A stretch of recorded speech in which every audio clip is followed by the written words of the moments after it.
Welcome back, football fanatics, to the First and 10 Club with me, your host, Mark D.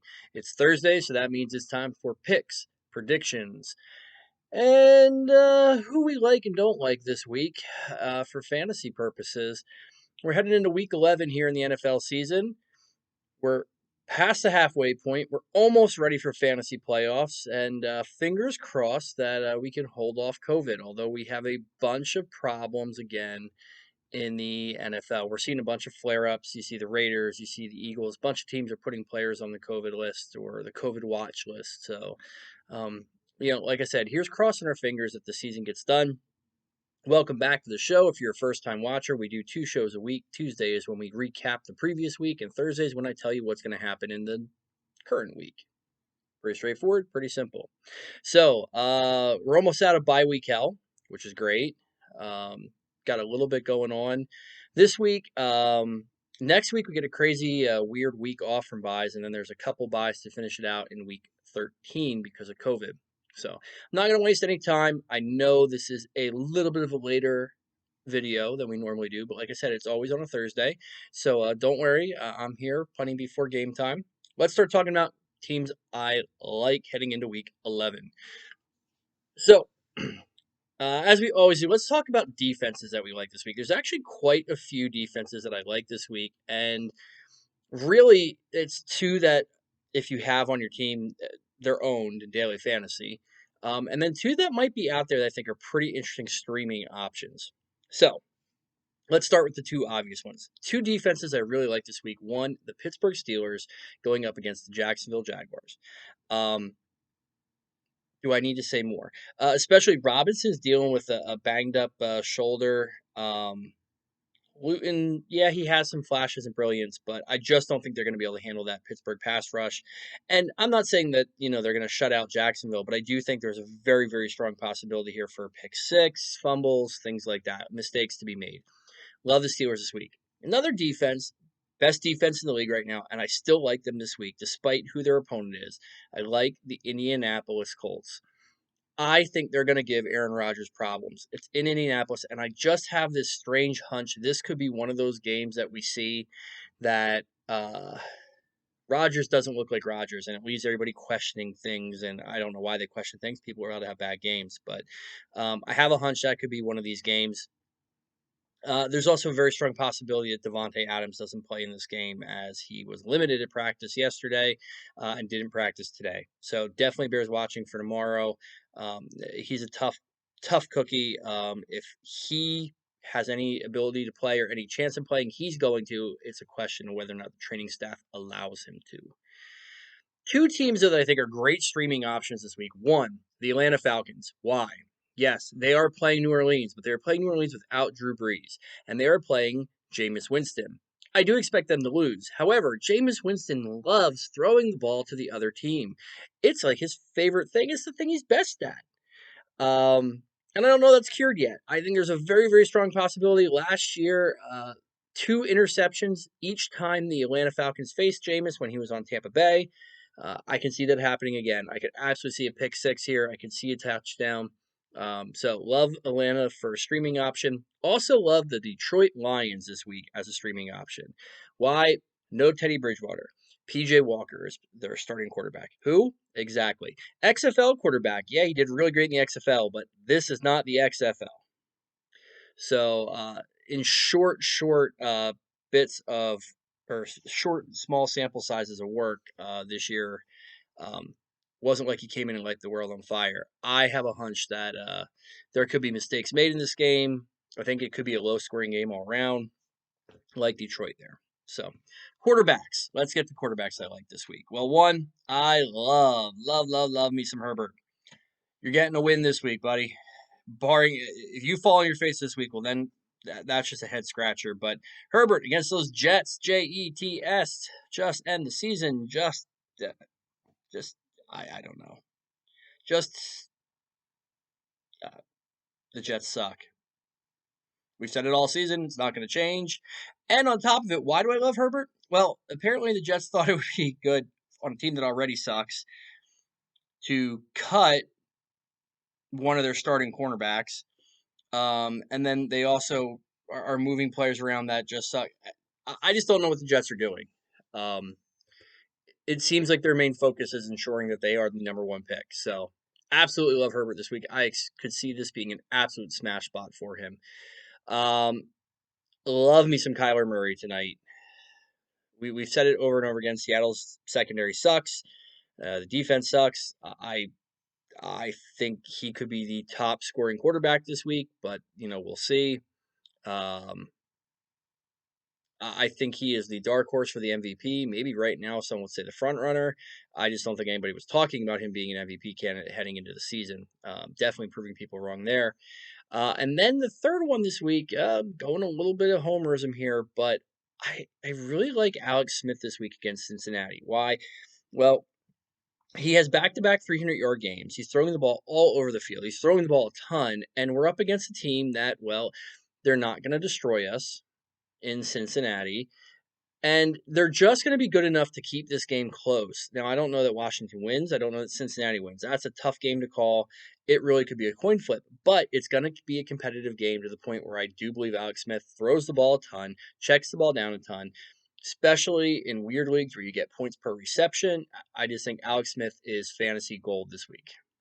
So, running backs this week. All right, well, the automatic start this week against the Dallas Cowboys, and it's all I'm going to say at this point, Dalvin Cook. If you have him, get him into your lineup. Then I'm going to give you three players that haven't really been smashing it, but I really do expect them to have big weeks. First, I'm going to start with Jonathan Taylor, and it's a really, really risky pick because let's face it, the hot hand in Indianapolis is going to be the one to get the lion's share of the work. But Taylor always seems to get the first opportunity, and I think he could capitalize on it early against Green Bay. They do struggle against the run. I think it's going to be that type of game, and I think I just see Taylor. I'm not saying he's going to take the lion's share of the work, but I could see him stealing 2 touchdowns in this game. So, maybe 10, 12 carries, 2 touchdowns, and 50 yards, something like that. That's not, you can't complain. That's a good day from a running back. It's not a smash, but it's a good solid day. I like Jonathan Taylor. I love me some Clyde Edwards-Helaire this week. Why? Well, I love Clyde Edwards-Helaire this week because the entire Raiders defense is on the COVID list. Now, the majority of them are probably going to come back. They're going to clear, but they haven't practiced all week. You're going up against potentially the best offense in the league, and you haven't practiced all week. On top of the fact that this is the team who beat you, or this just screams to be a dominant game from Kansas City. And I think Clyde Edwards-Helaire absolutely takes advantage of that this week. And then kind of some unfortunate news because I was really, really excited about it. I actually talked about it in my Tuesday show. If you haven't heard, DeAndre Swift is not going to play on Sunday. Now, they haven't said that yet, but they put him on the injury report today with a head injury. And the Detroit team page is listing it as a concussion. Well, that's going to put him into concussion protocols and bearing some sort of crazy rooking of the system. I don't see how it's even possible for him to clear concussion protocol by Sunday. So Swift is gone. They're going up against a Carolina team that is, in my opinion, going to be bad with a backup quarterback. So what are they going to do? They're going to run the ball. Well, let the aging wonder come back, and I think it's going to be his game to shine. I think Adrian Peterson has his swan song in this game, so to speak. And the crappy part about it is I think he's going to have that game, that good game. Maybe he breaks a long run. He's capable of doing that. But I think he's going to put up a crazy stat line. And the reason why I say this isn't because I'm making him as my pick, but it's just the way it is in the fantasy world. They just turned the reins over to Swift. They're happy with it being Swift. Of course, he's going to have an nagging injury in this week. AP is going to come in and put up just enough production that they're going to go, well, maybe we'll work him back in there. And it's going to make life miserable for Swift owners. That's how it happens. That's how it works. That's what I think is going to happen. I do like AP this week to have a big week. Wide receivers I like this week. Deontay Johnson for Pittsburgh. He is just if he is healthy, you are starting him, plain and simple. If he is healthy, he is a top 10 wide receiver every week. He is the number one wide receiver, the number one focal point in Pittsburgh. If he's on the field, That's the first look for Ben. Um, Also talking about wide receiver, that seems to be the focal point and first look for a quarterback. Well, we already told you that we like some Alex Smith this week. I love me some Terry McLaurin. The corners for Cincinnati Bengals are atrocious. I think this is one of those statement weeks for him. He very quietly is a top 10 wide receiver this year in fantasy. Very consistent. He leads in yardage, but he doesn't have a ton of touchdowns. I think that changes this week. I could see him getting 2 touchdowns this week. Love Terry McLaurin. And the smash spot of the week, and I do say smash spot, Keenan Allen. There is no one in the Jets secondary that is going to be capable of covering him. And Herbert loves throwing to him. I expect to see over 20 targets. I really do. I can see him get over 20 targets. I could see him getting 15 catches. That's the type of crazy game I could see here. Love Keenan Allen this week. Absolute must start. DFS money. Keenan Allen. That is my lock of the week, that Keenan Allen will be the productive force at wide receiver. And then at tight end, nothing super sexy here. Tight end just becomes so difficult to pick week in and week out. It seems to be a coin flip. So many teams have tight ends by committee. You can't even pick one from a team. But I do like Logan Thomas this week. I think he is going to have a solid week. Cincinnati, again, can't cover in the secondary. And I do think Smith is going to look to him a little bit more. He's been getting looks. The other tight end that I'm pretty high on this week is Travis Kelce. Look, I know technically the Raiders are fairly decent against the tight end, but Travis Kelce is not a normal tight end for one, and we already talked about the defense. I think he has another monster week, which really hurts me because in my one league I'm going up against Patrick Mahomes and Kelce, so I really wouldn't want that, but I think that's what's going to happen. So let's get to where I'm shying away from. Teams, players that I think are going to be kind of down this week or be just all out busts. Defensively, Baltimore. I, I'm not saying Tennessee is the greatest offense in the league, but I just don't see this being a shutout game. There's going to be points scored, and I think the Tennessee Titans are smart enough with the ball to limit turnovers. It's just not going to be the same type of production from Baltimore. And my other pick for defenses I'm staying away from is the LA Rams. Again, if you have them, you don't really have the option to, drop them. But Tampa Bay is capable of putting points up. They have so many weapons, and the Rams at times do kind of show cracks in the dam. I won't say they disappear, but they show cracks in the dam. Yes, you have Jalen Ramsey, which is a phenomenal corner, but who's he going to cover? Is it Mike Evans? Is it Godwin? There's still so many, or Antonio Brown? Is there just so many weapons there? I think Tom Brady and Tampa Bay get it done there. I'm going to shy away from the Rams this week. Quarterbacks, I'm staying away from. Um, the new flavor in Jacksonville, Luton. I'm out on him this week, not against Pittsburgh. I'm also staying away from Matt Ryan this week in Atlanta. Uh, Look,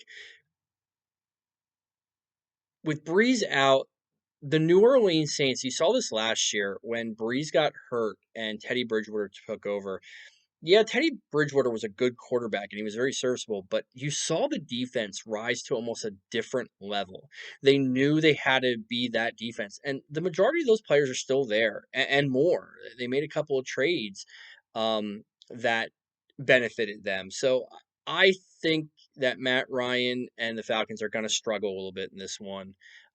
Just staying away from him, I don't think it's going to be a big week. And then really kind of one of the most disappointing quarterbacks this summer and season, Car Wentz. I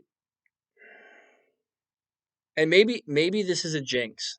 Maybe we'll put it that way because I'm saying he's going to have a bad week. Maybe he finally bounces back here this week.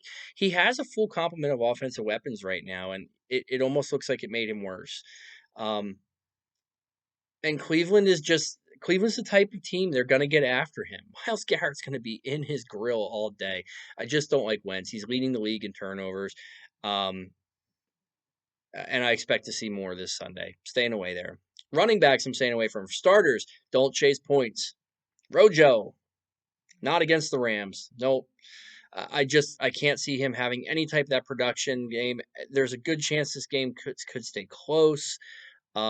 Maybe this week Fournette gets involved. I know people now are saying that maybe Rojo's the running back there. Yeah, I don't buy it. I'm staying away from Ronald Jones this week.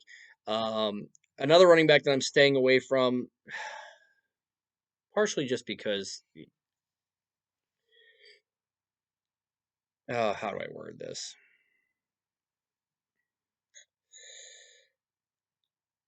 He's not good. He had a perfect opportunity to smash last week, and it just didn't happen. Duke Johnson of the Houston Texans, just not going there. I'm really not. Um, I, I know New England isn't really that shut down um, defense. It's really not. They just play so slow. That's really what it is. They really have the slowest progression I've ever seen. Because their defense actually allows they're dead last in chunk plays, yardage, all that stuff per play. Um, uh, but I just don't see it with Dookie. I don't. I'm out on Dookie. Definitely not playing that. And I just keep wanting to say Dookie, Dookie, Dookie, Dookie, Dookie. Um, and we already talked about the other half of this game. My last running back. I'm out on the Rams running backs this week. I really think this is going to be uh, a heavyweight battle in the sense you're going to see defense followed by big play, defense followed by big play, and I think that's how the Tampa Bay Rams game goes this week. So Henderson, Brown, Akers, whatever the formula is there in the backfield in LA, I don't want any part of it this week. Wide receivers I'm out on this week, AJ Brown. Um, yeah, I don't want anything to do with the multitude of corners in Baltimore. And I think if Tennessee's going to score points, it's going to be via Derrick Henry. I think it's going to be a tough week. I think it's going to be a no-name week in Tennessee. Ferkser, you might see some Ferkser, especially in 12 personnel. Jonnu Smith might take the attention. Ferkser might steal something. Just not super high on A.J. Brown. DJ Moore this week, you're playing with an XFL quarterback. I think if you are dealing with chucking the ball down the field or stuff like that, I'm higher on Robbie Anderson and Curtis Samuel than I am DJ Moore this week. And then I'm out on Will Fuller this week against New England. Couple of things. One, the outside corners for New England are not bad. Honestly, I'm out on Fuller, and if you need to play a wide receiver from Houston, I would go Brandon Cooks. The slot coverage in New England has been very suspect this year, and that's where Cooks plays out of. So that's kind of where I would go there. Tight ends I'm out on this week. Tanyan, Green Bay's tight end situations become a tight end by committee anyway, but Indianapolis just shuts tight ends down. And then Olsen for Seattle tonight. Buda Baker, I know, has been battling injury, but I believe plays tonight. And I just don't see Olsen getting it done. I don't see any of the tight ends in Seattle getting it done. So that's my picks. Or my I shouldn't say my picks, my players I like and don't like. My bold predictions of the week. Well, we're gonna start off with one for tonight's game. And that is I think Larry Fitzgerald and Moore both score tonight. I think Larry Fitzgerald finds the end zone tonight, and I think Moore for Seattle finds the end zone tonight. Uh, we know that Patrick Peterson's probably going to shadow Metcalf again. We know he struggled with that. The last time they played, Lockett just went off, absolutely went off. And Lockett's kind of dealing with a knee issue. So I think Moore has a little bit of an expanded role tonight. Larry Fitzgerald, Seattle absolutely struggles more than any other place with slot receivers. Larry Fitzgerald's a big slot receiver, and he's been getting more involved in the offense. I think he finds the end zone tonight. My next bold prediction: the LA Chargers score the most points on Sunday. I do. I think they're going to put their foot on the gas. I think they're going to make the Jets look silly. It's my opinion. I hope I'm not setting up the Chargers to fail and jinxing them, but it's the Jets. Come on. And maybe that's a layup, but no, I really do. I think the Chargers score the most points this week. I think Herbert just has a huge game. And then I said we would talk more about it later. Yep. Dalvin Cook, running back of the Minnesota Vikings. They are playing the Dallas Cowboys, and I know Dallas showed a little bit of life in their game before the bye, but um, I know the secondary is a little bit rough. I know Cousins can throw on them. I just don't see it being a big week for Cousins, and I have this weird gut feeling that Cook breaks 200 yards again, all-purpose yards this week, receiving and rushing 200 yards. I think Cooks just has a massive, massive week, and I'm even going to give you a bonus bowl prediction this week. And I don't know why; it's a weird gut feeling. I keep thinking about it literally all week. It just keeps popping in my head. I think we have another tie this week. I really do. I don't know why. It just keeps coming back in my head as I've been writing things, as I've been preparing for week 11. It's a pit. It's a pit in my stomach. We're gonna have a tie this week. It's just a little bonus one, a little bonus additive I put out there. Put the asterisk up. Tie week 11. So, with that being said, let's get into game picks. Yeah. My lock this week: Pittsburgh over Jacksonville. If this is the week Pittsburgh loses their undefeated season, well, wow, do they shit the bed? Um, there is no reason whatsoever that they should not handily beat the Jacksonville Jaguars. Um, that's my lock. Other games this week. Sorry, good friend of mine, Cody from the Couch GMs. I know when you watch this, you're not going to be happy with me, but I'm taking Indy over Green Bay. This just to me is a game that I think is gonna be a letdown for the Packers. Um, Maybe I'm wrong. I don't know. I'm like I said, taking Indy over Green Bay though. And then we just talked about it. Minnesota over Dallas. That's pretty close to a lock too. But like I said, Dallas did show a little bit of life. Andy Dalton will be back. I don't think the Cowboys are going to roll over. I just don't think the defense has enough. Even we'll see coming off of a bye, but I think Minnesota wins that game. And for tonight, I think it's going to be a very entertaining game. I think it's going to be a very close game, and I think Seattle beats the Arizona Cardinals. It's at home. It's 12th man. I know they're not fans in the stands, but they're still you're playing in Seattle. I'm taking Seattle over Arizona. The rest of my picks will be posted on social media. If you want to see how I do throughout the season, like I said last week, ooh, bad week. So we're gonna bounce back this week. No 500 this week.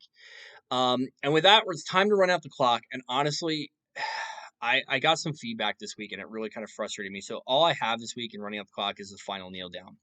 And I want to talk about some of the terms and things that we talk about as analysts, fan analysts, however you want to look about it. And I'm imploring to my viewers and people that watch me to kind of understand what I'm talking about. So this past week, I've been talking about how I believe Alex Smith is losing a step. It doesn't mean that I think he's the worst quarterback in the league. It doesn't mean I think the guy's garbage. If I thought he was garbage, I'd say he was garbage. What I'm saying is he's lost a step. He has. He lost half of his calf.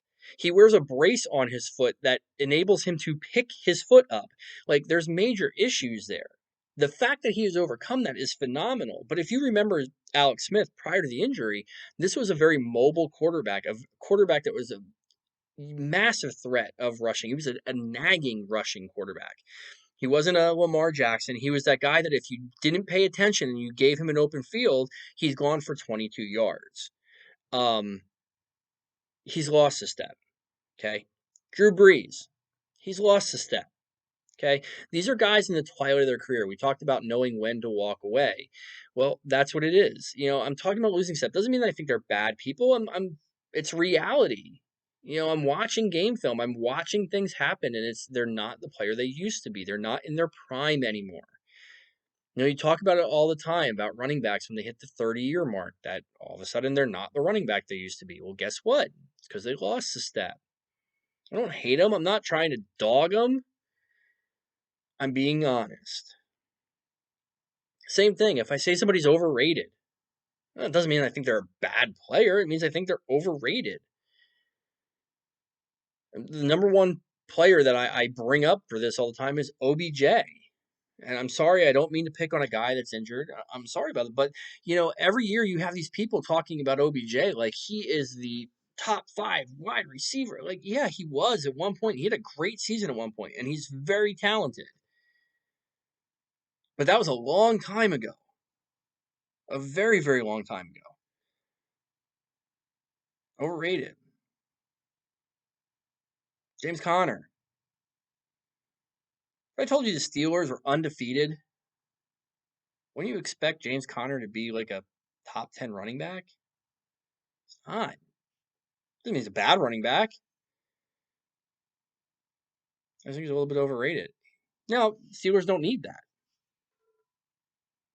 But and a bust. If I say somebody's going to be a bust in the week, it doesn't necessarily mean that they're going to score 0 points. It just means they're not going to do what I expect them or I've seen them do. A.J. Brown's a perfect example of this. A.J. Brown still might catch 4 balls for 25 yards and a touchdown. That might help Tennessee win. But when we're giving player rankings, we're talking about fantasy. That's not really what we're looking for. We're not looking for 12 points out of A.J. Brown. We're looking for the wide receiver that's going to score potential to score 30 points, 35 points in a PPR league. So what I'm saying is, like, for people who kind of come at me and be like, who are you to say this person's about? I'm not dogging them. They're in the NFL. I give them all the props in the world. They made the NFL. They made a team. But that doesn't mean that there's not players that are better than them in certain weeks and players that are worse than them in other weeks. So they have thick skin. That's why they don't watch this stuff. And if they do, hell, maybe it motivates them. Maybe it's Mark D said, I'm going to be a bust this week. I'm going to prove him wrong. Yeah, great. Glad to have that effect. I doubt that's the case, but if it is, wonderful. So that's my show this week. Plain and simple. Like I said, we're going to try and start keeping shows around the half-hour mark, unless we have some really important things to talk about. Never cut a show short just to hit a timeline, but I get you information. I get it quick. It's getting close to game time tonight for Thursday Night Football. If you like the show and you haven't done it, please click subscribe, click follow so you don't miss any episodes, and share it with your friends. If you have comments, complaints, concerns, if you just want to tell me I'm wonderful, or tell me that I suck, you can do that too. Put it in the comments. Questions, start, sit. What should you do the rest of the year? Do you need to? What do you need to do in order to survive? Are you making the playoffs? Not making the playoffs in fantasy? Let me know. Talk to me. With that being said, it's football time. It's time to start week 11 for the First and 10 Club. I'm your host, Mark D. Let's go football.